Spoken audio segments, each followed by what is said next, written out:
Bombastic side-eye, criminal offensive side-eye. Tapi bohong. Sebelumnya apa sih itu manajemen strategi? Manajemen strategi merupakan proses yang melibatkan perencanaan, pengembangan, dan juga pelaksanaan strategi untuk mencapai tujuan jangka panjang suatu organisasi. Yang dimana manajemen strategi tidak hanya tentang angka dan juga grafik, tetapi juga tentang orang-orang yang terlibat dalam organisasi, serta dampak yang dihasilkan oleh suatu organisasi. Saya akan menjelaskan tentang tujuan umum manajemen strategis. Manajemen strategi adalah memberikan arahan dan tujuan jangka panjang bagi organisasi serta meningkatkan efisiensi dan produktivitas. Manajemen strategis melibatkan proses perencanaan, pelaksanaan, dan pengawasan strategis organisasi untuk memastikan bahwa sumber daya yang digunakan dengan optimal untuk mencapai visi misi yang telah ditetapkan. Tujuan dari manajemen strategis dapat menciptakan serta mempertahankan keunggulan bersaing berorganisasi di pasar. Manajemen strategis bertujuan untuk melibatkan kinerja keuangan organisasi, termasuk pertumbuhan pendapatan, laba bersih, dan pengendalian investasi, dengan merencanakan dan mengimplementasikan serta tepat organisasi dan mencapai hasil keuangan yang lebih baik. Tujuan penting dalam proses manajemen strategi. Yang pertama, memberikan arah jangka panjang perusahaan yang bakal dicapai. Yang kedua, membantu perusahaan beradaptasi pada setiap perubahan. Yang ketiga, membuat kinerja perusahaan menjadi lebih efektif. Yang keempat, membantu strategi baru untuk menyesuaikan dengan perkembangan lingkungan eksternal. Yang kelima, meninjau ulang kelebihan dan kelemahan, serta mencermati peluang dan ancaman bisnis perusahaan. Yang keenam, berinovasi pada produk dan layanan sehingga selalu disukai oleh konsumen.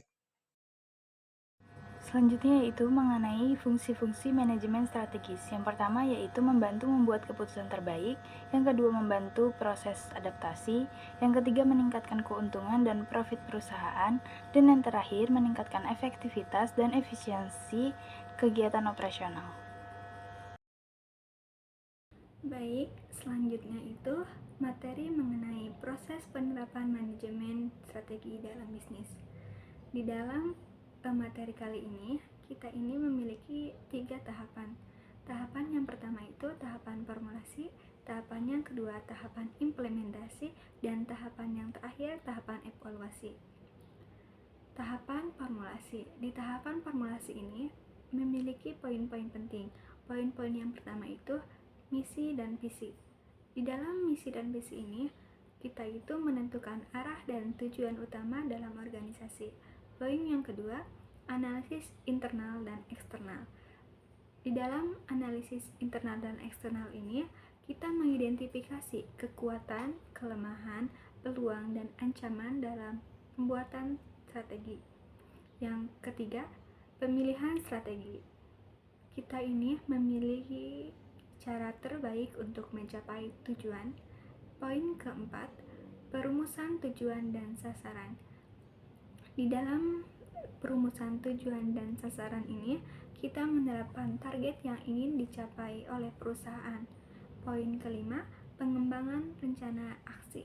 Di dalam pengembangan rencana aksi ini, kita membuat langkah-langkah korek untuk mencapai target yang diinginkan. Selanjutnya, tahapan implementasi. Di tahapan implementasi ini kita juga memiliki poin-poin penting. Poin yang pertama, penerapan sumber daya. Di dalam penerapan sumber daya, kita ini mengalokasikan sumber daya manusia, dana, dan aset lainnya. Poin kedua, pengaturan struktur organisasi. Di dalam pengaturan struktur organisasi, kita menyesuaikan struktur agar strategi bisa berjalan efektif. Poin ketiga, pengembangan kebijakan dan prosedur. Di dalam pengembangan kebijakan dan prosedur ini, kita membuat aturan main dan SOP. Poin keempat, motivasi dan keterlibatan karyawan. Kita mengajak semua karyawan agar terlibat dan semangat dalam menjalankan strategi. Poin kelima, pengembangan budaya organisasi. Di dalam pengembangan budaya organisasi ini, kita membangun budaya kerja yang mendukung strategi perusahaan.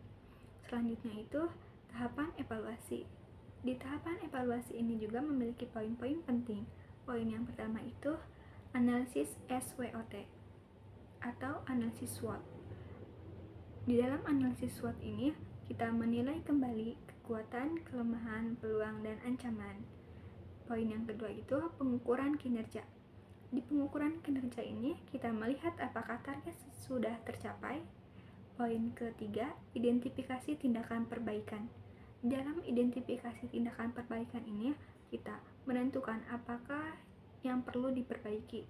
Poin keempat, pengambilan keputusan. Di pengambilan keputusan ini, kita menentukan langkah selanjutnya berdasarkan hasil dari evaluasi.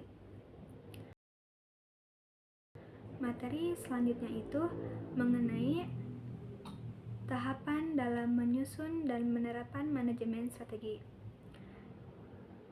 Poin pertama itu penetapan visi, misi, dan nilai-nilai.